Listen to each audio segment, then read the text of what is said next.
ఇప్పుడే జీ5 app download చేయండి. చూడండి మీ ఫేవరెట్ టీవీ షోస్ ఎప్పుడైనా ఎక్కడైనా.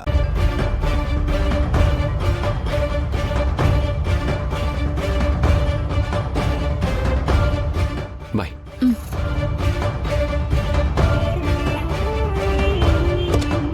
అనయ్య ఏంటి అనయ్య, అది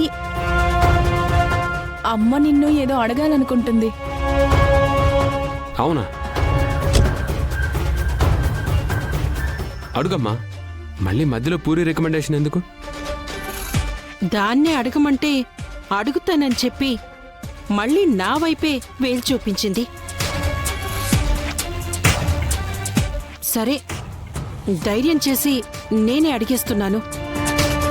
భూమికి ఉద్యోగం ఇచ్చావట, నిజమేనా? నిజమే. ఇది అడగడానికి ఇంత భయపడ్డం దేనికమ్మా? మనల్ని కాదనుకున్న అమ్మాయికి మళ్ళీ ఉద్యోగం ఇవ్వడం ఏంటి? నాకైతే నచ్చలేదు. అవునన్నయ్య, నాకు కూడా నచ్చలేదు. మీ ఇద్దరికి ఆ రోజే చెప్పాను, భూమి నన్ను ప్రేమిస్తుందనుకొని మనం అపార్థం చేసుకున్నాం, కానీ దానిలో భూమి తప్పేం లేదు అని. అయినా మళ్ళీ మీరు ఇలా మాట్లాడడం నాకు నచ్చడం లేదు. ఇన్ఫాక్ట్ నేను భూమిని పిలిచి జాబ్ ఇవ్వలేదు. జాబ్ కావాలని తనొస్తే నేను జాబ్ ఇచ్చాను. ఈ విషయం శరత్చంద్ర గారికి తెలిస్తే మళ్ళీ గొడవలు మొదలవుతాయి. అవ్వవు. తను వచ్చింది, నేను జాబ్ ఇచ్చానని చెప్తాను. దానికి సమాధానం చెప్పుకోవాల్సింది భూమి. అది కాదన్నయ్య, లోకంలో ఎక్కడ జాబ్ లేనట్టు నీ దగ్గరికే జాబ్కి రావడం ఏంటి? అవును, ఆ మాటకొస్తే ఆ శరశ్చంద్ర గారికి బోల్డ్ ఆఫీసులున్నాయి కదా. నీ దగ్గరికే ఉద్యోగానికి వచ్చిందంటే మనసులో ఏం పెట్టుకుని వచ్చిందో అని నాకు భయంగా ఉందిరా. అవునన్నయ్య, నాది కూడా సేమ్ ఫీలింగ్. మీరేం భయపడిన అవసరం లేదు. అసలు మనసులో ఏం పెట్టుకుని వచ్చిందో తెలుసుకోవడానికే నేను జాబ్ ఇచ్చాను. ఇంతకు ముందులా దెబ్బతినడానికి, మోసపోవడానికి సిద్ధంగా లేను. దీని గురించి అయితే ఇక మీరేం దిగులు పడాల్సిన అవసరం లేదు. అమ్మగా నాకుండే దిగులు నాకుంటుంది కదరా. భూమి కంటే నిన్న మా అమ్మాయి నక్షత్రని మీ అబ్బాయికిచ్చి పెళ్లి చేస్తారా అని అడగడానికొచ్చిన ఆ అపూర్వే మేలేమో అనిపించింది.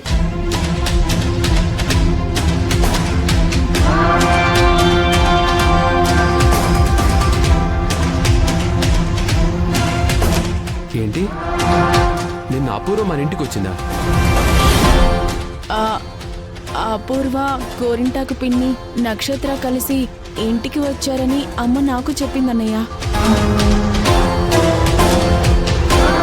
నీతో చెప్తుందని మాత్రం నేను గెస్ చేయలేదు. ఇందులో దాయడానికి ఏముంది పూరి?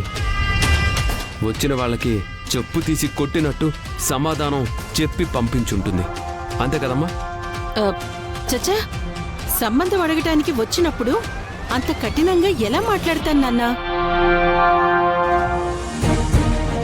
అలా చెప్తే వాళ్ళకి మనకి తేడా ఏముంటుంది? కొన్ని సాఫ్ట్గానైనా నో చెప్పి పంపించేసావు కదా? లేదు, ఆలోచించుకోవటానికి కొంచెం టైం అడిగాను.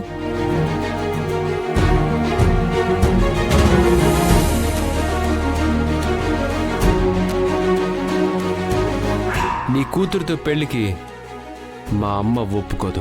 ఒకవేళ ఒప్పుకుంటే అప్పుడు నువ్వు నా కూతుర్ని పెళ్లి చేసుకుంటావా? 100% ఒప్పుకోదు. ఏం మాట్లాడుతున్నావమ్మా? నేను కరెక్ట్గానే మాట్లాడుతున్నాన్రా. పాపం నక్షత్ర నీ ప్రేమ కోసం చచ్చిపోబోయిందట కదా. అది కూడా చెప్పారా? చెప్పారు.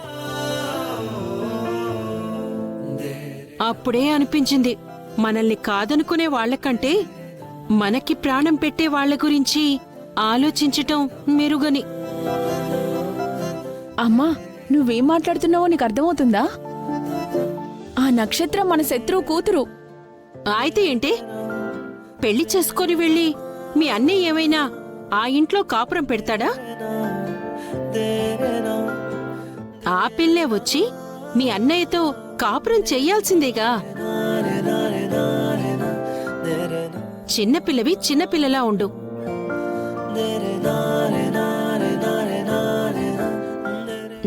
నాన్నా, ఒకసారి నువ్వు కూడా నక్షత్ర గురించి ఆలోచించరా.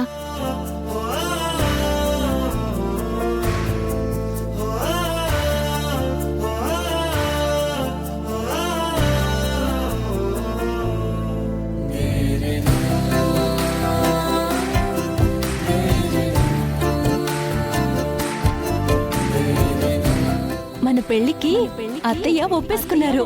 ఇంపాసిబుల్. ఇప్పుడు నమ్మకపోయినా ఇంటికి వెళ్తావు కదా, అత్తయ్య చెప్తుంది కదా, అప్పుడు నమ్ముదోగాన్లే.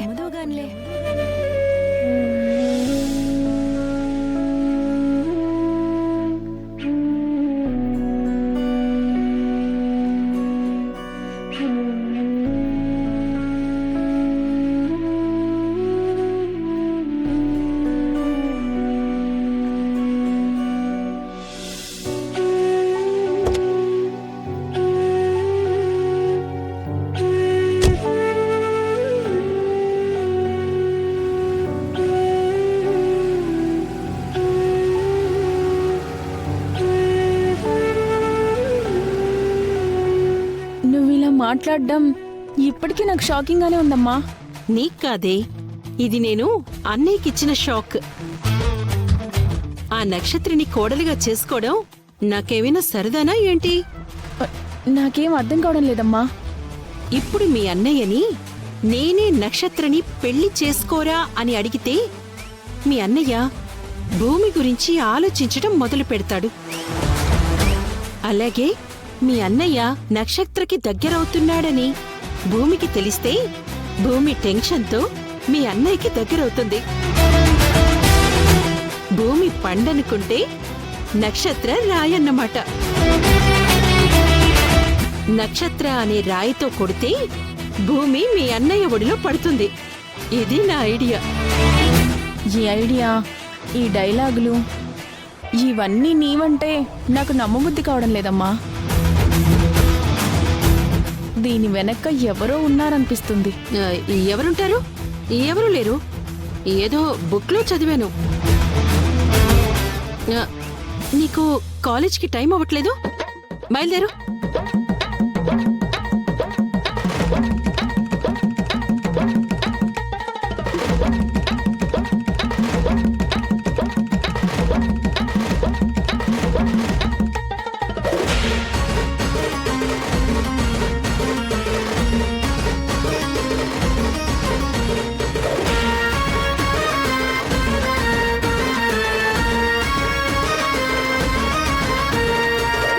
జీ5 యాప్ డౌన్లోడ్ చేసి అన్ని ఎపిసోడ్స్ పూర్తి ఉచితంగా చూడండి.